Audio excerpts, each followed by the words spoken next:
ముమ్మరం చేయడం జరిగింది. చిన్నారి నేటికి తప్పిపోయి 10 రోజులుగా వస్తూ ఉంది.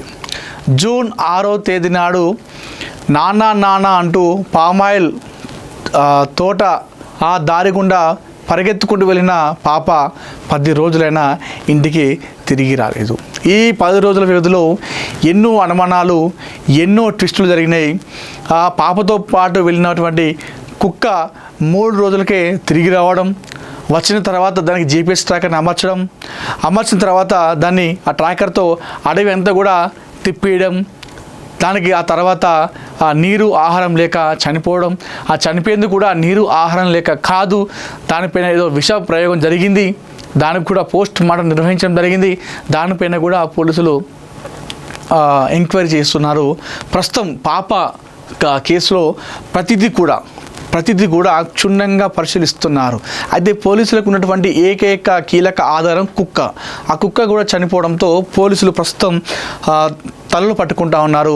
వారికి కేసు ఒక సవాల్గా మారింది. అయితే ఇలాంటి నేపథ్యంలో వారికి ప్రభుత్వం నుండి ఒక మంచి సపోర్ట్ దొరికింది. డిప్యూటీ సీఎం పవన్ కళ్యాణ్ ఈ పాప జాహ్నవి కేసు పైన ఇప్పటికే అధికారులతోని పోలీసు వాళ్ళతోని మాట్లాడుతున్నారు. ఎప్పటికప్పటికీ ఆరా తీస్తున్నారు.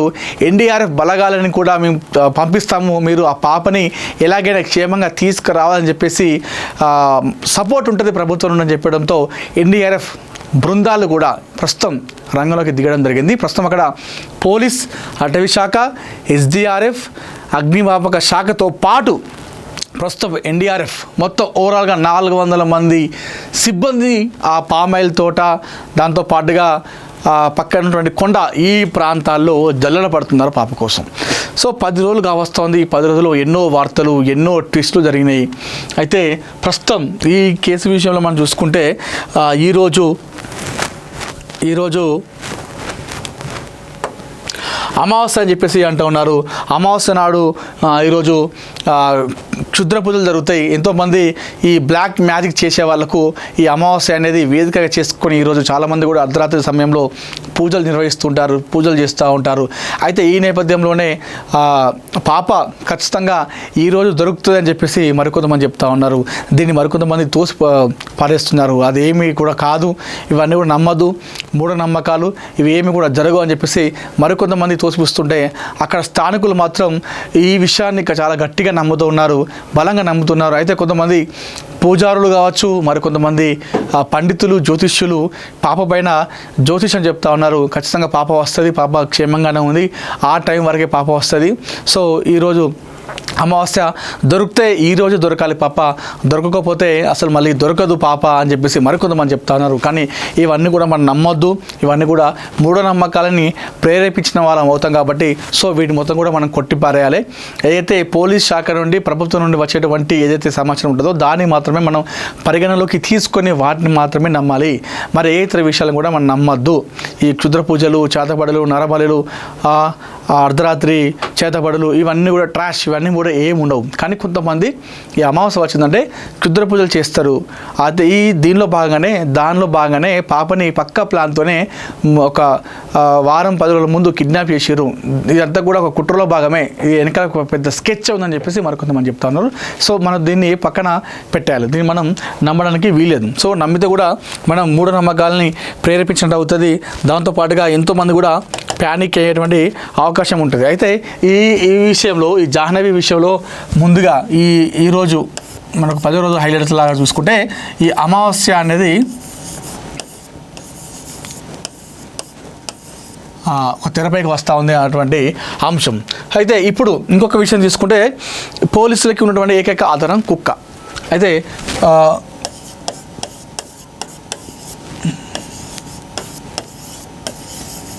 ఈ కుక్క కూడా ఆధారంగా ఉన్నటువంటి కుక్క చనిపోయింది. అయితే ఇప్పుడు వాళ్ళకి ఎలాంటి ఆధారం లేదు. అయితే ఇప్పుడు ప్రస్తుత పరిస్థితి ఏంది అక్కడ అని చూసుకుంటే ప్రస్తుతం పోలీసులు మరొకసారి పేరెంట్స్ని ఎంక్వైరీ చేస్తూ ఉన్నారు, అంటే విచారిస్తున్నారు. అంటే పాపకి గతంలో ఏదైనా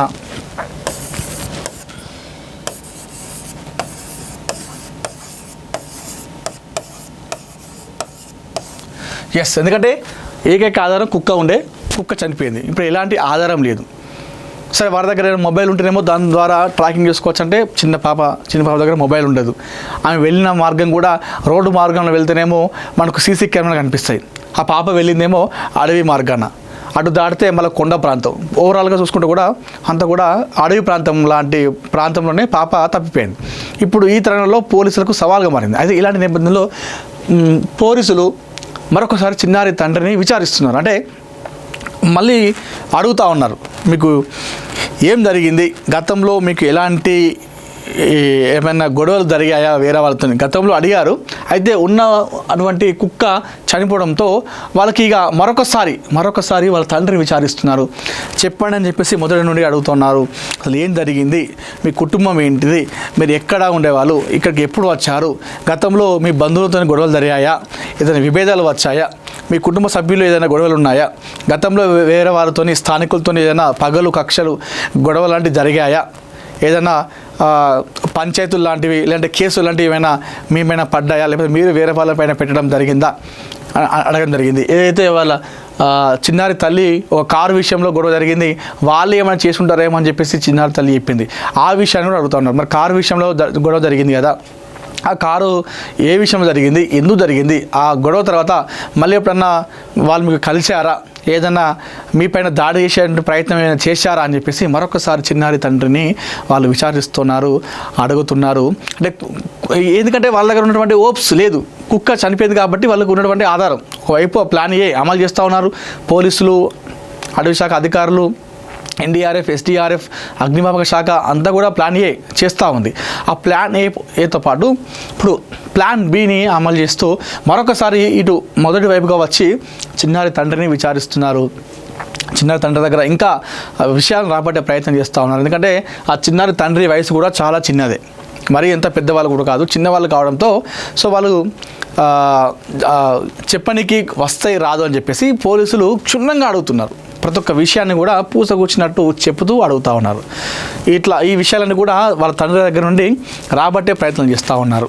గతంలో మీ భార్య భర్తల మధ్య గొడవలు జరిగినాయంటే కదా ఒకసారి, మరి మంచిగా ఉంటున్నారా లేదా, ఇవన్నీ కూడా అడుగుతూ ఉన్నారు. మొదటి నుండి ఇప్పుడు ఈ కేసు తప్పిపోయిన వరకు కూడా ప్రతి ఒక్క విషయాన్ని కూడా క్షుణ్ణంగా అడిగి చిన్నారి తండ్రిని అయితే విచారిస్తున్నారు. అయితే దాంతోపాటుగా చనిపోయిన కుక్క ఆధారం లేదు పేరిన తర్వాత ఇప్పుడు తండ్రిని విచారిస్తున్నారు. ఆ తర్వాత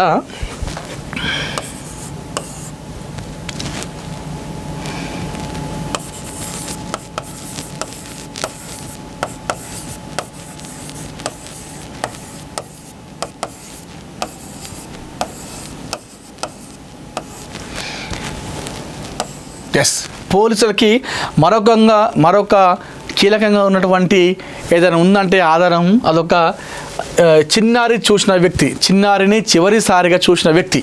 సో ఏదైతే చిన్నారి బయటికి పరిగెత్తిందో ఆ పరిగెత్తిన తర్వాత ఆ సమయంలో ఎవరు కూడా చూడలేదు. అయితే చిన్నారి పరిగెత్తుకుని వెళ్ళి కొండ ప్రాంతంలోకి వెళ్ళిన తర్వాత ఒక అన్నోన్ పర్సన్, ఆ గ్రామానికి చెందినటువంటి ఒక వ్యక్తి, ఒక పెద్ద మనిషి, అతను ఆ పాపను ఆ కొండ ప్రాంతంలో చూసినట. అయితే చూసిన తర్వాత ఆ పాప అరే ఎందుకు ఈ పాప ఇంత దూరం ఒక్కతే వచ్చింది, ఎవరు కూడా లేరని చెప్పేసి ఈ చూసిన వ్యక్తి ఎవరైతే ఉన్నారో ఆ పాప దగ్గరికి వెళ్ళే ప్రయత్నం చేసినట. అయితే అప్పుడు ఆ పాప దగ్గర ఈ పెంపుడు కుక్క కూడా ఉన్నది. అయితే ఆ వ్యక్తి ఎవరైతే చూసిన వ్యక్తి ఉన్నారో పాప దగ్గరికి వెళ్తున్నప్పుడు ఆ వ్యక్తి పాప పైన దాడి చేయడానికి వస్తున్నాడేమో అని చెప్పేసి అనుకొని ఆ కుక్క అతనిని వెంబడించింది. అంటే గట్టిగా అరిచి గంభీరంగా చూస్తూ అతని పైకి వెళ్ళింది. అయితే కుక్క దాడి చేస్తుందేమో అన్నటువంటి భయంతో అక్కడ నుండి ఈ వ్యక్తి అక్కడ నుండి భయపడి వెళ్ళిపోయాడు. ఆ పాపని కూడా దగ్గరికి తీసుకురాలేదు, వెళ్ళిపోయాడు. అయితే వెళ్ళిపోయి అక్కడ ఉన్నటువంటి కొంతమంది చెప్పిండు, ఇక్కడ ఒక పాప ఉన్నది, నేను చూసిన ఒక్కతే ఉన్నది, మరి చిన్న పాప అని చెప్పేసి చెప్పి వెళ్ళే వరకు అక్కడ పాప లేదు, కుక్క లేదు. అంటే కేవలం 10-15 నిమిషాల గ్యాప్లోనే మరి ఏం జరిగింది అనేటువంటి అనుమానాలు వ్యక్తమవుతున్నాయి. 15 నిమిషాల పాప ఎక్కడికి వెళ్తుంది, ఎంత దూరం పరిగెత్తినా అక్కడ వెళ్ళదు, కిలోమీటర్ల మేరకు అయితే వెళ్ళదు. చిన్న పాప కాబట్టి, చిన్న కాళ్ళు కాబట్టి, అంత పెద్ద అడుగులు కూడా వేయదు కాబట్టి ఆ పరిసర ప్రాంతాలకు వెళ్ళాలి. మరి ఆ 15 నిమిషాల గ్యాప్లోనే ఏం జరిగిందన్న అనుమానాలు కూడా వ్యక్తమవుతున్నాయి. అయితే ఈ నేపథ్యంలో అటు కుక్క చనిపోయిన నేపథ్యంలో మరొకసారి ఇటు ప్లాన్ బితోని వస్తూ ఉన్నారు పోలీసులు. ఇటు చిన్నారి తండ్రి విచారిస్తున్నారు. దాంతోపాటుగా చిన్నారిని కొండ ప్రాంతంలో చివరిసారిగా చూసిన వ్యక్తిని కూడా మరొకసారి విచారిస్తున్నారు. ఆయన దగ్గర అడిగి అన్ని విషయాలు తెలుసుకుంటున్నారు. మీరు చిన్నారిని చూసినప్పుడు మీరు అక్కడ ఎందుకున్నారు? ఆ సమయంలో మీరు పాపను ఏ సమయంలో చూశారు? చూసిన తర్వాత మీరు పాపని పిలిచారా? దగ్గర వెళ్తున్నప్పుడు కుక్క నిజంగానే మీ మీదకి వచ్చిందా? ఆ తర్వాత మీరు అక్కడ నుండి ఏ టైంకి వెళ్ళిపోయారు? తర్వాత ఎంత సమయం గ్యాప్లో మీరు మళ్ళీ అక్కడికి వచ్చారు? వచ్చిన క్రమంలో ఎంత టైం అయ్యింది? ఆ టైం గ్యాప్లో పాపను మీరు వెతికే ప్రయత్నం చేసిరా, లేకపోతే అక్కడ పాపను చూసి లేకపోయేసరికి మళ్ళీ వెనక్కి వెళ్ళిపోయారా? ఇవన్నీ కూడా మళ్ళీ కూపీలాగే ప్రయత్నం చేస్తూ ఉన్నారు. ఎందుకంటే వాళ్ళకు లేదు ఆధారం, పోలీసు వాళ్ళకు ఉన్న ఆధారంతో మళ్ళొకసారి వాళ్ళు వెనక్కి వచ్చి ఇవన్నీ అడుగుతూ ఉన్నారు. చిన్నారి తండ్రితో పాటు చిన్నారిని చివరిసారిగా చూసిన వ్యక్తి ఆ పెద్ద మనిషిని కూడా అడుగుతూ ఉన్నారు. పోలీసులు విచారిస్తున్నారు, కూపీలాగే ప్రయత్నం చేస్తూ ఉన్నారు. అయితే ఇంకొకటి చూసుకుంటే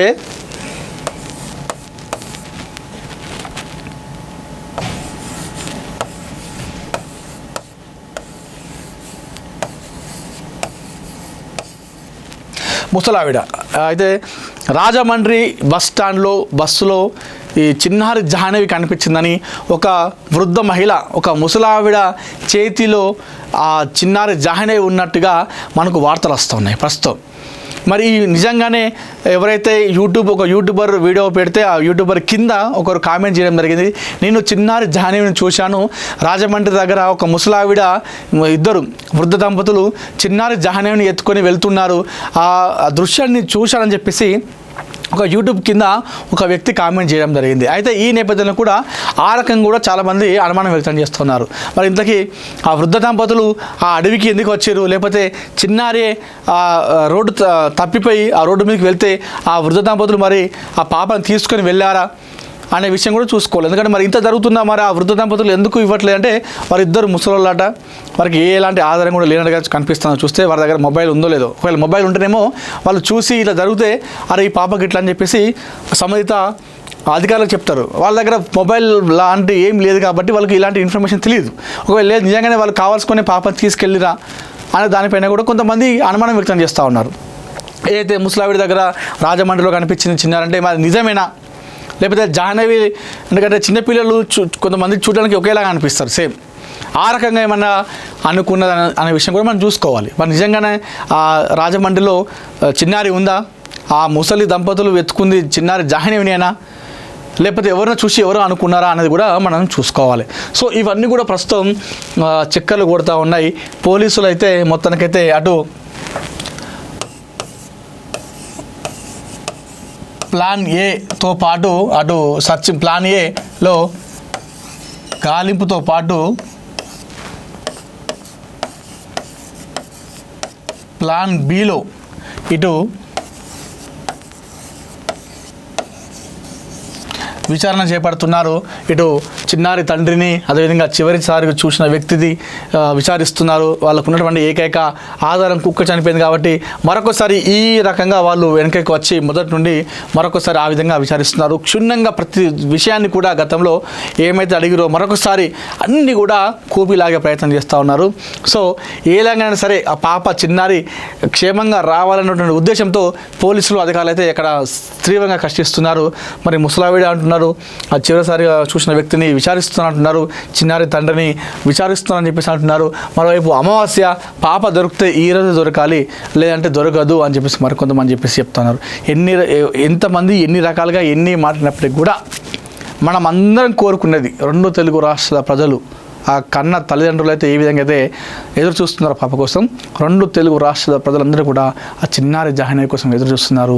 ఆ పాప క్షేమంగా సురక్షితంగా ఇంటికి రావాలి, ఎప్పటిలాగా ఇంటి దగ్గర ఆడుకోవాలి, అమ్మ ఒడిలో కూర్చొని ముచ్చట్లు పెట్టాలి, నాన్నతో కలిసి బండిపైన కూర్చొని షికారుకి వెళ్ళాలని చెప్పేసి మనం అందరం కూడా మనస్ఫూర్తిగా ముక్త కంఠంతో కోరుకుందాం.